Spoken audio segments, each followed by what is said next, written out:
अपनी जिंदगी को खुशी से जियो, किसी भी बात की कोई परेशानी मत लो। अपने हालात से कभी मत डरो, जिंदगी के हर पल पल का मजा लेते हुए जिंदगी जियो। जो इस वीडियो में हम डर को पूरी तरह खत्म करने का रहस्य आपको बताएंगे, तो बिना देर किए चलिए उन कहानी की शुरुआत करते हैं।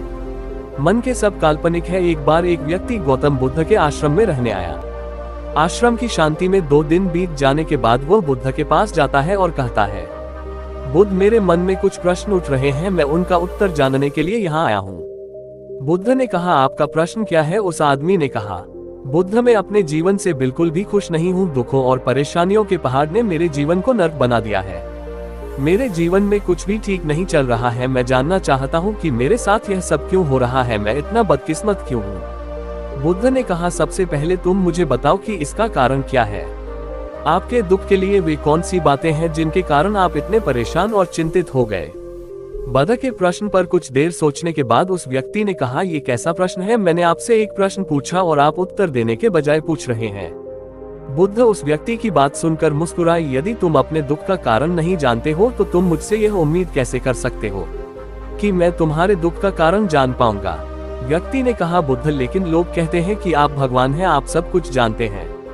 आप लोगों के मन को पढ़ते हैं, तब आपको मेरे दुख का कारण पता चल जाएगा। बुद्ध हल्के से मुस्कुराए और गंभीर स्वर में बोले, तुम ये सोचकर गलती कर रहे हो कि कोई आएगा और तुम्हारी सभी समस्याओं से बाहर निकाल देगा, लेकिन ऐसा कभी नहीं होगा। केवल तुम ही हो जो तुम्हें तुम्हारी परेशानियों से बचा सकते हो। महसूस करें कि आपने आत्मज्ञान प्राप्त कर लिया है तो आप अपनी समस्या का समाधान कर सकते हैं। मैं भी आपके जैसा हूँ, फर्क सिर्फ इतना है कि सब कुछ साफ है। जिस दिन आपके जीवन की सभी समस्याएं दूर हो जाएंगी, उसी दिन से आपकी भी समस्या के लिए बुद्ध के पास जाने की जरूरत नहीं पड़ेगी। बुद्ध ने उस व्यक्ति से पूछा, क्या तुमने कभी किसी फूल को ध्यान से देखा है? ये सुनकर वह व्यक्ति आश्चर्यचकित हो गया और बोला, बुद्ध, फूल तो एक साधारण सी चीज है, इसे तो सभी ने देखा है। बुद्ध ने कहा, हुई एक कली है, सुबह अंधेरा होता है, दिन के उजाले में फूल जाता है, शाम को मुरझा जाता है। यदि कोई केवल इसी बात की चिंता करता है तो शाम तक उसे मुरझाकर गिरना ही पड़ता है, वह कभी खेल नहीं पाएगा। इस तरह अगर आप केवल अपने दुखों के बारे में ही सोचेंगे तो आप कभी खुश नहीं रह पाएंगे। इसलिए मैं आपको बताना चाहता हूँ कि आपके जीवन में अभी भी बहुत सी चीजें हैं जिनके बारे में अगर आप बारीकी से देखें तो आप अभी भी खुश हो सकते हैं। आप उनके बारे में सोचकर मुस्कुरा सकते हैं। आप अंदर से खुश हो सकते हैं। आप अपने जीवन की कमजोरी के बजाय अपने जीवन के सर्वश्रेष्ठ पर ध्यान केंद्रित करें। यदि आप अपने जीवन में खुशी चाहते हैं तो आपको इस शाश्वत नियम का पालन करना होगा, अच्छे पर ध्यान देना होगा और जीवन में सकारात्मक चीजें। मैं तुम्हें सिर्फ रास्ता दिखा सकता है, मैं तुम्हें दिखा सकता हूँ कि उस रास्ते पर कैसे चलना है, लेकिन तुम्हें उस रास्ते पर चलना होगा। बुद्ध के ऐसे शब्द सुनकर वह में कुछ देर तक शांत बैठा रहा, फिर उसने कुछ सोचा और कहा, लेकिन बुद्ध, मैं चलता हूँ, एक बात समझ नहीं आ रही, या मेरा पूरा जीवन एक ही तरीके से हल हो सकता है? बुद्ध ने बहुत धीरे से उत्तर देना शुरू किया, मान लीजिए कि कोई भविष्यवक्ता आपको बताता है कि आज शाम तक आपकी मृत्यु निश्चित है। ये जानकर आपको उन बातों की चिंता होगी जिनके बारे में आप अभी चिंता कर रहे थे। आपको याद भी नहीं होगा कि किस तरह की परेशानियां हैं और किस बात की चिंता कर रहे हैं। आप उस वक्त तक सिर्फ उस हकीकत के बारे में सोच रहे होंगे जिसे लोग मौत कहते हैं।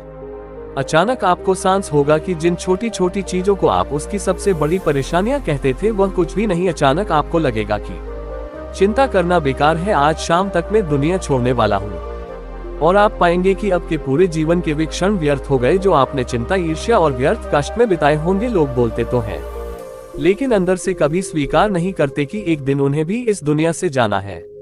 उनकी इच्छाएं इतनी प्रबल होती हैं कि वे खुद को अमर मानते हैं। सुख और दुख दोनों ही स्थायी नहीं है, ये हमारे कार्यों और विचारों से निर्मित होते हैं। वह आदमी जो बुद्ध की बातें सुन रहा था टोकते हुए बोला, तो आपके कहने का मतलब यह है कि मैं हमें ऐसा सोचता हूँ कि मैं मरने वाला हूँ, क्या ये सोच मेरी सभी समस्याओं का समाधान कर देगी? नहीं, ऐसा कभी मत सोचिए। आपको बस ये स्वीकार करना होगा कि दुनिया में मेरी उपस्थिति अनिश्चित है। मैं जब तक यहाँ हूँ एक खुशहाल जीवन जी उनका। आपके जीवन में जो भी अच्छी चीजें हो रही हैं उनके साथ जी, वह तुम्हें आंतरिक खुशी और शांति देगी। अपना दिमाग ठीक करो और धीरे धीरे तुम्हारे जीवन की सभी समस्याएं समाप्त हो जाएंगी। व्यक्ति के जीवन के अधिकतर दुख उसकी इच्छा से ही उत्पन्न होते हैं, इसलिए आप अपने मन पर नियंत्रण रखें। यदि आप अपने मन का इलाज एक बच्चे के मन की तरह कर सकते हैं तो आपको आंतरिक शांति महसूस होगी। उस व्यक्ति ने कहा कि आपने मन को नियंत्रित करने की बात कही, आप चंचल मन को कैसे नियंत्रित कर सकते हैं? बुद्ध ने कहा कि सबसे पहले तो मैं सुख और दुख के बीच अंतर समझना होगा। आपको सबसे पहले ये जानना होगा कि आपके लिए खुशी और दुख का क्या मतलब है। इसके बाद अभ्यास के द्वारा अपने मन को इस प्रकार तैयार करना है कि आप न तो खुशी के मौके पर ज्यादा खुश हो और न ही दुखी होने पर ज्यादा दुखी हो। आपको खुद को पूरी तरह से मध्यम रखने का प्रयास करना होगा, जिसे मैं मध्यम मार्ग भी कहता हूँ। यदि आप अपने जीवन में गहराई से उतरेंगे और यह पता लगाने का प्रयास करेंगे कि क्या चीज आपको खुश करती है और क्यों, तो अंत में आपको केवल एक ही उत्तर मिलेगा कि आप आपके सभी दुखों का कारण है। आपकी इच्छा शक्ति, इच्छा, ये सब आपके मन द्वारा निर्मित है। इसलिए यदि आप अपने मन पर नियंत्रण कर लेंगे तो आपके सभी दुख समाप्त हो जाएंगे। गौतम बुद्ध ने उस व्यक्ति से कहा कि यदि आप एक और छोटा सा काम करेंगे तो आप देखेंगे कि आपके जीवन के सभी दुख हमेशा के लिए समाप्त हो जाएंगे। बुद्ध के मुख से ऐसे वचन सुनकर वह व्यक्ति उत्तेजित हो गया और बोला, मुझे उसके लिए क्या करना होगा? बुद्ध के मुख से ऐसे शब्द सुनकर वह व्यक्ति उत्तेजित हो गया और बोला, मुझे उसके लिए क्या करना होगा? बुद्ध ने कहा कि तुम अगले 2 दिनों तक किसी से बात नहीं करोगे और कागज लेकर आशाराम के एकांत स्थान पर बैठ गए। आपको वहां बैठकर उन दुखों के बारे में सोचना और लिखना है जो आपकी परीक्षा ले रहे हैं, और उनका कारण भी लिखना है। और दूसरे पेज पर आपको थोड़ी सी खुशी लिखनी है और यह भी लिखना है कि आपको ये खुशी क्यों है। जल्दबाजी करने की कोई जरूरत नहीं है, आपके पास बहुत समय है, आप आराम से सोच सकते हैं। जाओ और सोचो और आराम से लिखो। उस आदमी ने बुद्ध को प्रणाम किया और आश्रम के कोने में बैठ गया। 2 दिन बाद वो कुछ लेकर बुद्ध के पास वापस आया, उसके हाथ में कागजात। उसे देखकर बुद्ध ने कहा, सबसे पहले तुम कागज से अपना दुख पढ़कर सुना। व्यक्ति ने सबसे पहले अखबार पढ़ना शुरू किया। मेरे परिवार के सदस्य अमीर हैं, लेकिन मैं गरीब हूँ और काम करता हूँ। मैं अपने काम में अमीर नहीं हूँ और मैं अपने काम में सहज हूँ और मेरी तुलना दूसरों से की जाती है। व्यक्ति ने आगे पढ़ना शुरू किया। दूसरा, मेरे पड़ोस में बहुत से लोगों ने बचत की है, लेकिन मेरे पास बचत के नाम पर कुछ भी नहीं है। इसका पहला कारण यह है कि मैं काम कम जानता हूँ लेकिन खर्च बहुत करता हूँ। आज मेरे पास बचत के नाम पर कुछ भी नहीं है। मेरी पत्नी काफी समय से बीमार है और उसकी बीमारी का कारण मैं हूँ। मेरी लापरवाही के कारण मैं उसे कभी किसी डॉक्टर के पास नहीं ले गया।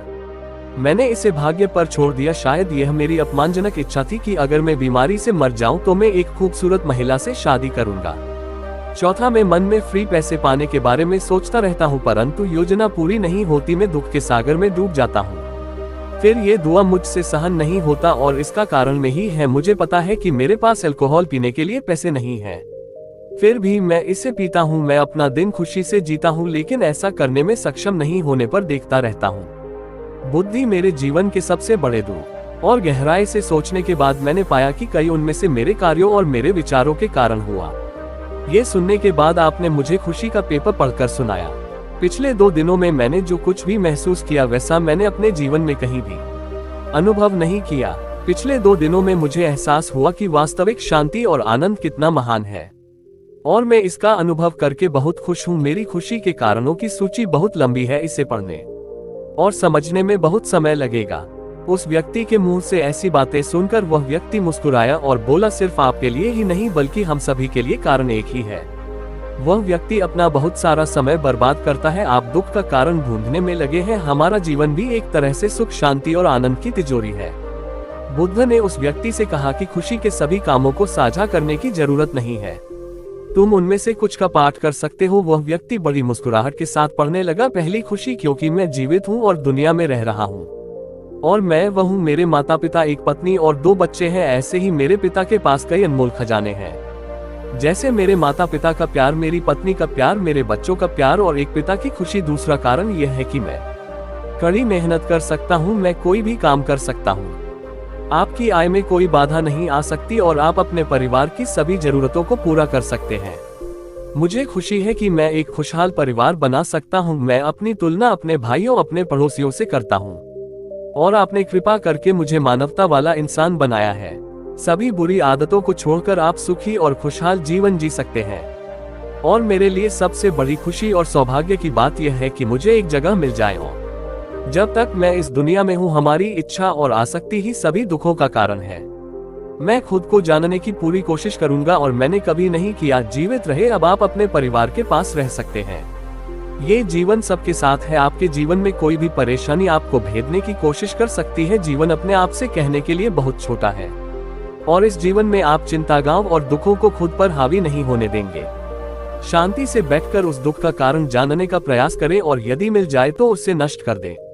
इस तरह आप मानसिक शांति और कभी ना खत्म होने वाली खुशी पा सकते हैं। दोस्तों, आशा करता हूँ कि आपको इस कहने से बहुत कुछ सीखने को मिला होगा। इस कहने में बस इतना ही। मिलते हैं अगली कहना।